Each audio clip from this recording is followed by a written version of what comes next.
right. Good afternoon, everyone, and welcome to the County of Santa Clara Custody Health Services Information Session Series.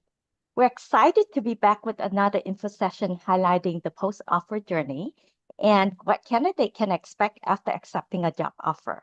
My name is Tracy Pham, a recruiter with the Employee Services Agency, and I'll be your host for today. Thank you so much for joining us. Whether you're joining us for the first time or returning for another session, we're excited to have you here. Today, we have the pleasure of inviting a special guest from the County Department of Custody Health Services, Brandon Lam. Brandon is an HR liaison who supports our new hire throughout the onboarding journey. Today, he'll be sharing valuable insight into what candidate can expect at each step of the process. Hi, Brandon. Thank you so much for joining me today. Hello. In this session, we'll walk you through what candidate can expect after accepting an offer, from background checks and onboarding to new employee orientations and departments training. Because custody health services operate in a very unique healthcare setting, the post-offer process includes several specialized steps that are a bit different from the county standard process. We will highlight each stage and address common questions and leave some time at the end for Q&A. Before we begin, just a couple of quick housekeeping notes. Today's session is being recorded and streamed live on LinkedIn, Facebook, and YouTube. We will post the video recording after the event on YouTube and other career platforms. If you have any questions throughout our session, please submit your question in the Q&A Zoom panel. We have a whole team working behind the scenes, monitoring and responding to your question in real time. So don't be shy to engage with us. For viewers who are watching us live from LinkedIn, Facebook, and YouTube, we are not monitoring questions or comment on those platforms during the session. The QR code displays in our background link to the Departments of Custody Health Services. So please feel free to scan, take a picture, and save the link so you can explore career opportunity and helpful resources online later. In the interest of time, we'll go ahead and get started. Hi, Brandon. Thank you again for being here. To get us started, will you please introduce yourself and briefly share with us your role within custody health? Hi, Tracy. Thank you for having me. As you previously mentioned, I'm one of the HR liaisons with Custody Health Services, and I help support various administrative functions for the division, one of which is the onboarding of new staff. Thank you so much for the introduction. To learn more about the departments, especially for anyone who's joining us for the first time, could you share with us a little bit about custody health? So Custody Health Services provides medical, mental health, and dental care across 4 primary sites within Santa Clara County, including Main Jail, Elmwood, and our juvenile facilities. What makes us really unique, though, is that the department really operates at the intersection of excuse me, healthcare and public safety. Right. Thank you for the overview of the department. I know we have a lot, especially you have a lot of great insights to share with us today. And I know our viewers are looking forward to learning more about the post-offer process. Let's begin at the very first step after the candidate accepts a job offer. What are the first key step candidate can expect with the initial onboarding process? So then once hires accept their offer letters, the admin that sent them the letter will begin the onboarding process. They'll send a DocuSign envelope, which includes a handful of documents that need to be completed. I mean, it's not the most exciting part of the process, but it is a critical one because the forms will allow us to begin requesting various clearances that will be necessary.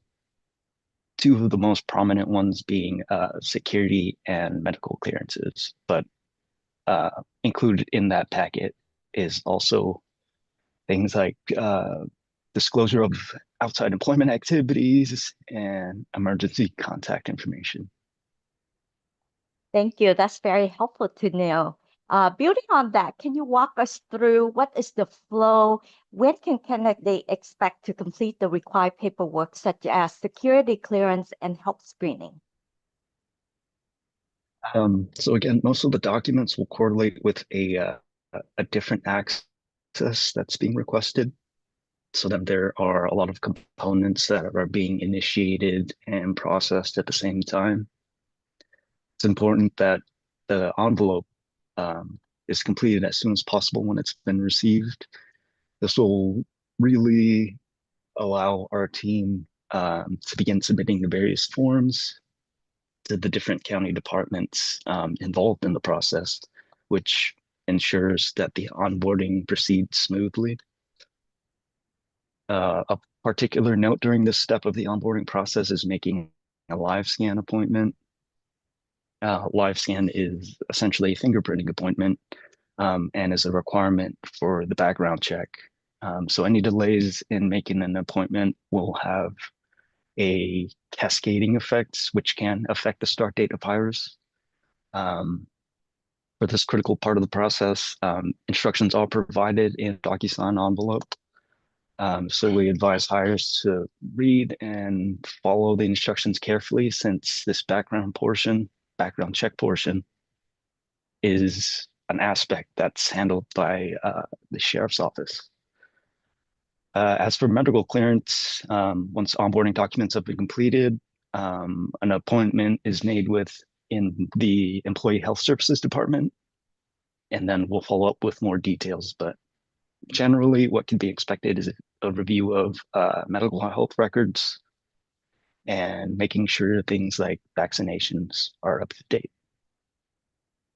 I see. Thank you for breaking down the process. Understand the steps helps candidates know what to expect, stay on track, complete all of the required paperwork on time. My next question for you is throughout the process, how does the departments communicate timeline and important updates to the candidate or incoming new hires? So communications with new hires will happen primarily through email.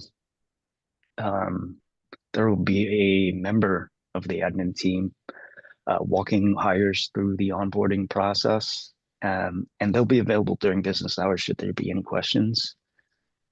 From the perspective of hires, the onboarding process will generally happen in waves. So if there's periods of silence or little communication, it's usually because we're completing items on our side or we're waiting for the various appointments to be completed. If you're interested in getting any updates or if it's been a little too long and you're getting a little concerned, you could always reach out to the admin that's assisting you. Sounds like most of the common communication is primarily through email. So again, our candidate is important to check your emails regularly for updates, especially after accepting an offer. It's great to know that the department's admins team is always available there to be guide our candidate through the process. Moving on to our next important step. I understand that because custody health services operate in a very unique healthcare setting, the onboarding process includes several steps that may differ from the regular county standard process. Could you walk us through what the background check, security clearance, and health screening for custody health involve? Right. So all roles within custody health services requires a background check with the sheriff's office, which is both run at the local and federal level. New hires will need to disclose any previous record, if any, on their security clearance application. Um, it's one of the forms that's in the DocuSign envelope for onboarding.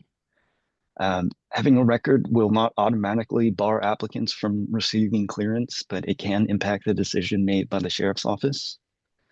There have been instances where clarification is requested and applicants would go on to be approved. So hires should not let the background check process deter them from applying. That's good to know. As for health screening, instructions will be provided on accessing a web portal where hires can upload their health surveys and medical records directly to employee health services. These records are reviewed and an appointment is made, and then an in-person visit to one of their clinics is made. Any follow-up questions or the employee health services department might have for them will be communicated at that time.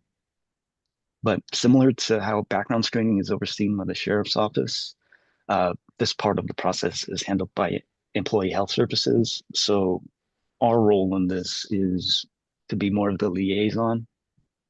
We'll relay information between the sheriff's office or employee health services as we receive it. But let's say there are updates and a follow-up appointment is needed or a live scan appointment is rescheduled.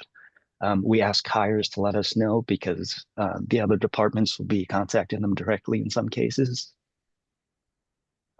So if the hire can let us know, we can adjust the onboarding schedule for them. It's a really a give and take, right? So thorough communication will help the entire process moves smoothly. Excellent. Thank you so much for outlining the overall process and sharing different county departments and agency works together to support our incoming hire. There are clearly a lot of moving pieces, so it's crucial for candidate to stay proactive, and I would say keep the process moving. My next question is, what is the typical turnaround time for security clearance and health screening? How long, the overall process usually take? Uh, it is the most time-consuming part of onboarding, I would say. So usually 4 to 6 weeks for the processing of security clearance. And as for health clearance, depending on when an appointment is made, it usually takes a few days if no follow-up appointment is needed. But if there is one, then of course that could take a little longer. The two clearances are processed in tandem, so an employee health appointment can be made and clearance can be granted as we are waiting for clearance from the sheriff's office. I see. And I see that the onboarding for custody health services hire can take a little bit longer than the county normal process. Thank you for breaking down the timing with so many steps involving. Do you notice any common delay or issue that candidates should be aware of during this phase? Um, I think the most common delays usually involve incomplete or incorrectly filled out forms, not responding to our admin team for follow-ups, failure to make a live scan appointment in a timely manner.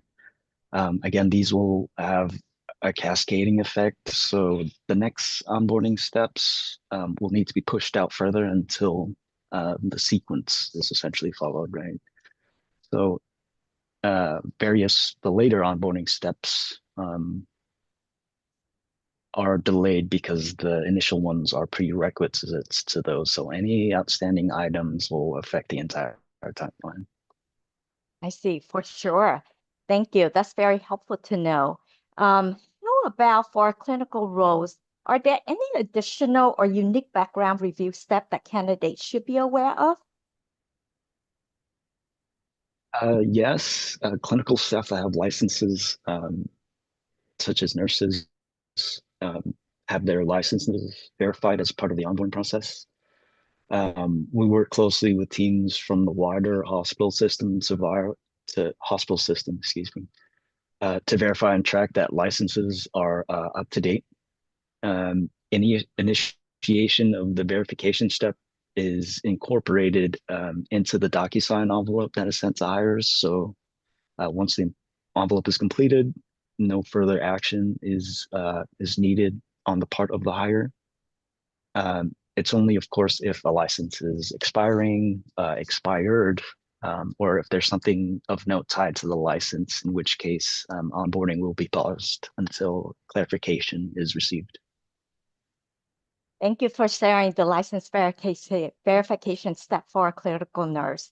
I just wanted to take a pause for a viewer who just joined us on the call. Welcome. Our session today is being recorded so you can rewatch anytime. If you have any questions, please continue to submit them in the Q&A panel. Our team is working behind the scenes to answer those questions in real time, so don't be shy to engage with us. Now, Brendan, let's walk through what happened next once all of the pre-employment steps are completed. What can candidates expect once everything is clear and the start date is confirmed? So after clearances have been received, and I think they're about a week and a half away from their start date, they well, they could expect another DocuSign envelope, this time from the Employee Services Agency.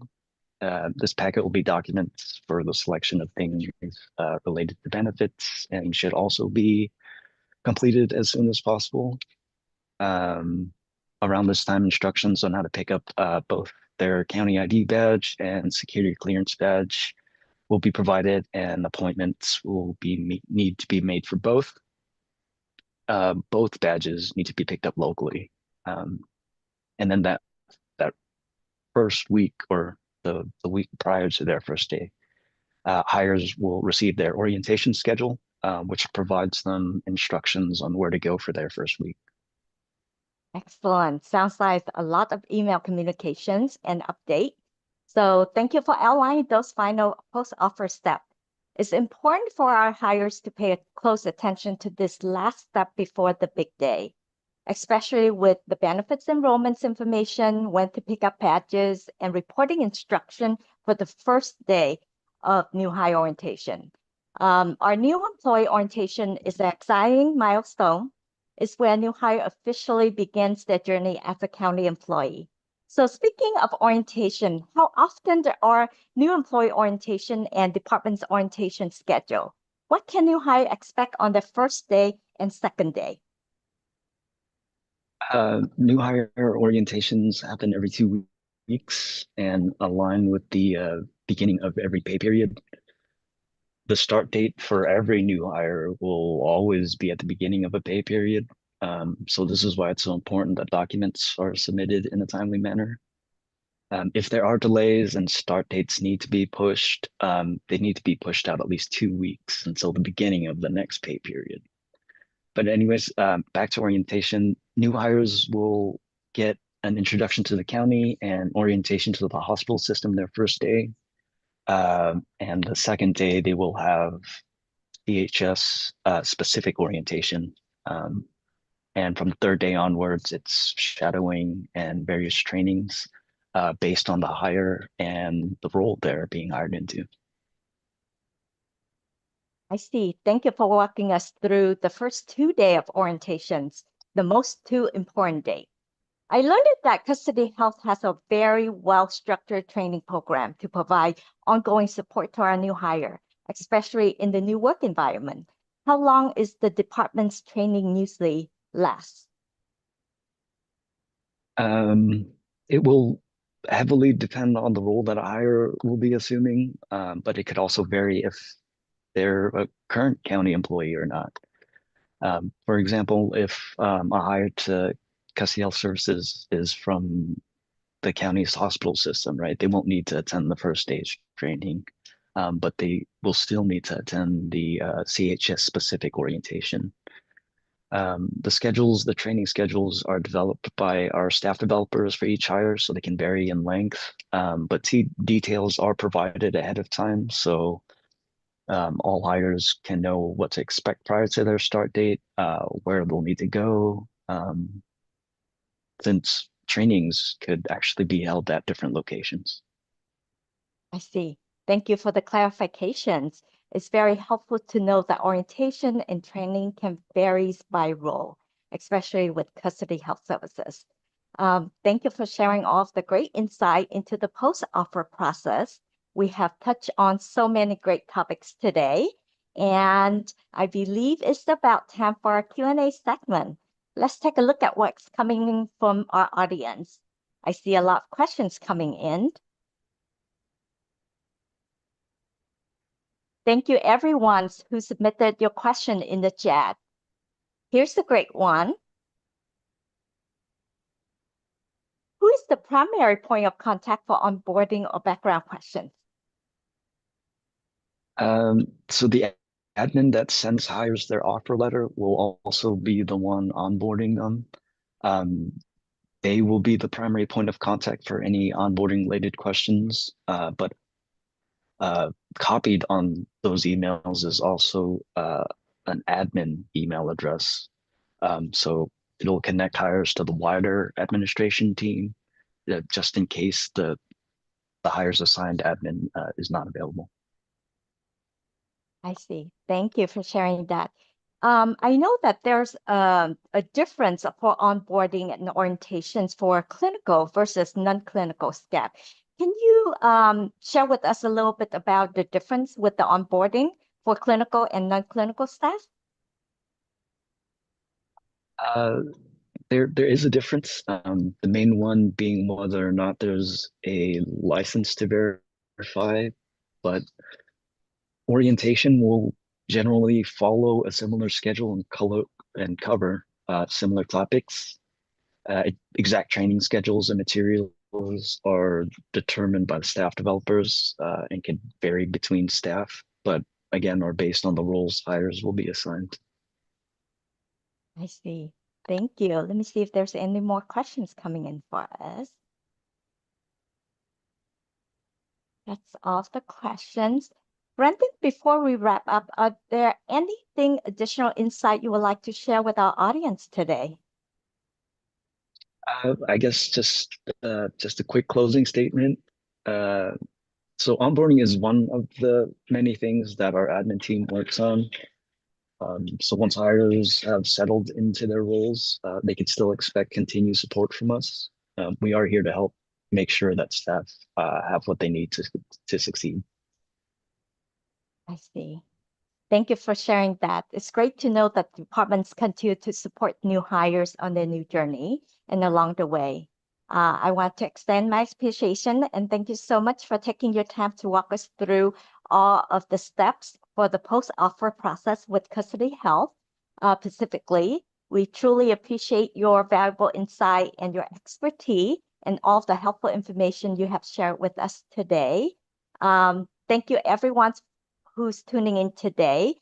That's kind of conclude our Q&A segments. Thank you for all the great questions. We truly appreciate your engagement and participation. If we didn't get to your question or if you have something specifically you would like to ask, feel free to email us after the session and our team will get back to you. Our talent acquisitions team email address is deisourcing@esa.sccgov.org. For quicker access to the Departments of Custody Health Services, ensure that you scan the QR code and save the link on the screen. It will take you directly to the department's website where you can explore more information and helpful resources.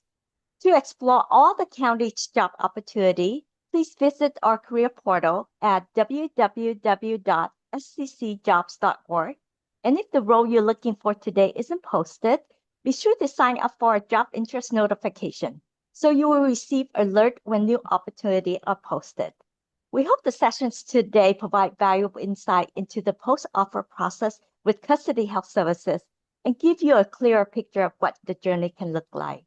Whether you're exploring opportunity right now, recently accepted a job offer with us, or simply wants to learn more about our onboarding process, please, we would love to have you explore our job opportunity and consider joining our team. Joining the county, you're not stepping into just a job. You become part of the team dedicated to making a meaningful difference.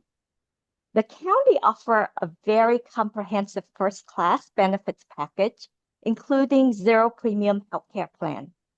Our CalPERS pension plans remain one of the most significant benefits in public services. We also offer deferred compensation plans similar to the 401k. Our county employees also enjoy generous vacation time, sick time, and 13 paid holiday, and much more. Above all, the county's values employee well-being and career growth. That included our information sessions for today. But before we go, I'd like to share just a few important tips when exploring job opportunity with us. and or when you submit your application online. To find opportunity that match your skill, it's crucial to use the job board filter and sign up for job interest notification alert. It's important that you don't want to miss out any new opportunity that are open. This way you can stay also update with the openings that fits your background. Even the job title isn't what you are looking to expect or looking for. The key is to look beyond the title and focus on the job description. This will help you find the right fit and stay on top of the opportunity that aligns with your expertise. Our recruitment process usually posts under Open Comparative at sccjobs.org. The recruitments usually posted for around 2 weeks, and our overall process complete is usually typically take between 2 to 4 weeks after recruitments close. Candidates will begin to receive email update regarding the application process. So emails that you might be receiving from us, including applications received, meet and pass employment standard, reject notice, invitation for exam result, eligible list, or referral for an interview. And if you receive a reject notice, don't be discouraged. You have 5 business days to appeal the decision by sending in the additional supporting documentation. The applicants who meet employment standard will be invited to take an online examinations as applicable to the recruitment. Qualified candidates will be referred to the departments for interview based on the exam ranking. And candidates who advance to the next stage will be invited to the department's interview, and the department will reach out to coordinate the interview step. So that's all some of the reminders that I want to share with our audience today. And again, that's including our information sessions for custody health services with the post-offers process. Thank you so much for joining us. We look forward to seeing you at our next custody health services information session series featuring safety. Have a wonderful day. Thank you.